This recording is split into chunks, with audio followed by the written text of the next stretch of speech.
Bismillahirrahmanirrahim. Assalamualaikum warahmatullahi wabarakatuh. Perkenalkan, nama saya Hardianti W dengan NIM A1121030. Jadi di sini saya akan mempresentasikan hasil PPT saya yang berjudul Analisis Konsep Teori Kepribadian Humanistik dan Analisis Teori Kepribadian Manusia. A. Analisis konsep teori kepribadian humanistik menurut Abraham Maslow beserta contoh kasusnya.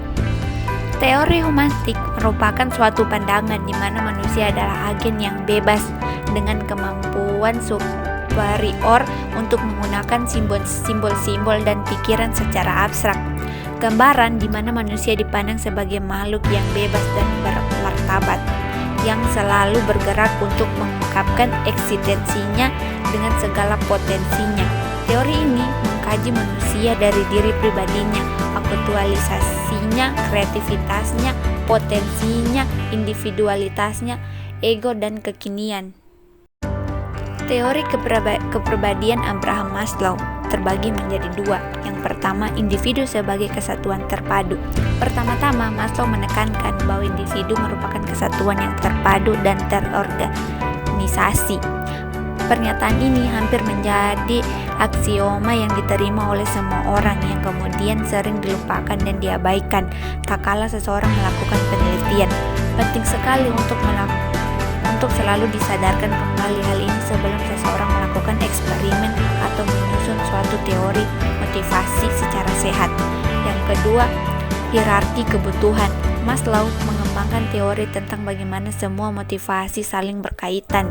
Ia menyebut teorinya sebagai hierarki kebutuhan. Kebutuhan ini mempunyai tingkat yang berbeda-beda. Ketika suatu tingkat kebutuhan terpenuhi atau mendominasi, orang tidak lagi mendapat motivasi dari kebutuhan tersebut. Maslow membuat tingkatan kebutuhan manusia menjadi 5 karakteristik, yaitu sebagai berikut. A. Kebutuhan fisiologis. B. Kebutuhan akan rasa aman. C. Kebutuhan sosial. D. Kebutuhan akan penghargaan. E. Kebutuhan akan akulturasi diri. Dan F. Kepribadian sehat. Contoh kasusnya sebagai berikut. R, seorang mahasiswa, mungkin melihat dirinya sebagai dokter masa depan, tetapi nilai yang dikeluarkan dari sekolah kedokteran ternyata di bawah rata-rata. Perbedaan antara dengan apa R melihat dirinya atau bagaimana ia ingin melihat dia dan realitas kinerja akademisnya yang buruk dapat menyebabkan kegelisahan dan kerentanan pribadi yang dapat memberi motivasi yang diperlukan untuk masuk terapi. R harus melihat bahwa ada masalah atau tidak pada dirinya. R pesimis untuk menghadapi penyelesaian psikologis untuk mengeksplorasi perubahan dirinya. Dari contoh kasus R menggunakan teknik terapi person dan dapat diambil kesimpulan bahwa salah satu alasan klien mencari terapi adalah perasaan tidak percaya diri dan ketidakmampuan untuk membuat keputusan atau secara efektif mengarah hidup mereka sendiri. R diarahkan supaya dapat melihat kompetensi dirinya yang sebenarnya, tetapi difokuskan ke saat yang sekarang agar R dapat melanjutkan hidupnya. Dari contoh kasus di atas, inti dari terapi ini adalah penggunaan pribadi terapi yang kapasitas untuk sadar akan dirinya, meningkatkan kesadaran diri dan memotivasi atau mempengaruhi seorang dan tujuan hidup individu itu. B. Analisis konsep teori kepribadian manusia menurut Freud mengenai id, ego, dan superego. Ego adalah keadaan sadar, ide adalah ketidaksadaran, dan superego adalah kerangka moral atau etika yang mengatur bagaimana ego beroperasi. Lebih jelasnya lagi, Freud berpendapat kalau ide adalah bagian dari primitif dan instiktual dan pikiran yang berisi dorongan seksual dan agresif serta ingatan tersembunyi. Sementara Sementara itu, superego beroperasi sebagai kesadaran moral dan ego adalah bagian realitis yang mediasi antara keinginan dari ide dan superego. Bagian A, id.